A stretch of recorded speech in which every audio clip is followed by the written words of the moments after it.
Khulna Tigers ছেড়ে এনামুল হক বিজয়ের নতুন ঠিকানা দুর্বার রাজশাহী। গোলাপি ও ধূসর রঙের মিশেলে গড়া প্র্যাকটিস জার্সি আর ট্রাউজার পরে প্রথম দিন অনুশীলন সম্পন্ন করলেন প্রফুল্ল চিত্তেই। ব্যাটিং অনুশীলনে যাওয়ার আগে এই উইকেট কিপার ব্যাটসম্যানের মনোযোগ ক্যামেরার দিকে। সতীর্থদের যে ছবিগুলো তোলা হচ্ছে সেগুলো কেমন হলো সেটাই কি দেখছেন বিজয়? এনামুল হকের মতোই চেনা পরিচিত বেশ কজন দেশি ক্রিকেটার নিয়ে দল গড়েছে দুর্বার রাজশাহী, যাদের মধ্যে আরও একটা বড় নাম বলা যায় তাসকিন আহমেদকে।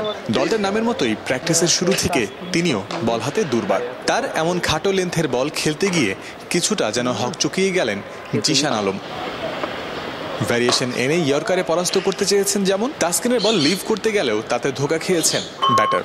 ওয়েস্ট ইন্ডিজের বিপক্ষে টি-20 সিরিজের সবচেয়ে বেশি 11 উইকেট নিয়েছিলেন এই টাইগার পেসার। সেই ছন্দটাই যেন দেখা গেল রাজশাহীর হয়ে প্রথম বল হাতে নেয়ার দিন। বছর শেষের খুশি নগদে হবে বেশি। নগদ পেমেন্টে নির্দিষ্ট ক্যাটাগরির কেনাকাটায় 300 টাকা পর্যন্ত ক্যাশব্যাক। পদ্মাপাড়ের দলটার পেস আক্রমণের নেতা হিসেবেই থাকবেন তাসকিন। তার সাথে রয়েছেন আরও দুজন বাংলাদেশি পেসার। লম্বা সময় ধরে ক্রিকেট খেলার অভিজ্ঞতা সম্পন্ন শফিউল ইসলাম রয়েছেন, অন্যদিকে আছেন ঘরোয়া ক্রিকেটের এক পরিচিত মুখ মোহর শেখ অন্তর।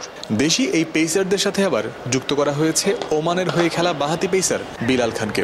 এর আগেও বিপিএল খেলার অভিজ্ঞতা আছে পাকিস্তানে জন্ম নেয়া এই ক্রিকেটারের। তাসকিন, বিজয়, ইয়াসির আলী রাব্বি, জিশান আলমরাই দলটার বহুল পরিচিত মুখ নিঃসন্দেহে।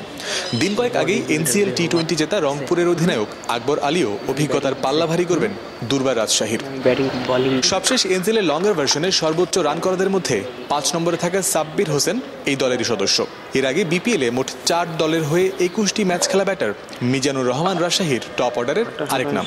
স্পিন বিভাগে রয়েছেন একসময় জাতীয় দলে খেলা বাঁহাতি স্পিনার সানজামুল ইসলাম। দেশিদের মধ্যে প্রায় সবাই শুক্রবার মিরপুরে এসেছিলেন অনুশীলন করতে। ব্যাটিং কোচ মেহরাব হোসেন অপির তত্ত্বাবধানে এদিন নিজেদের প্রথম প্র্যাকটিস সেশন সেরেছে দলটি। পুরো দমে অনুশীলন করার জন্য হেড কোচ ইজাজ আহমেদ ও অন্যান্য বিদেশি ক্রিকেটার যোগ দেওয়া পর্যন্ত অপেক্ষা করতে হচ্ছে দুর্বার রাজশাহীকে। মিরপুর শেরেবাংলা জাতীয় ক্রিকেট স্টেডিয়াম থেকে জয়ন্ত বিন্দু, ক্রিক ফ্রেন্সি।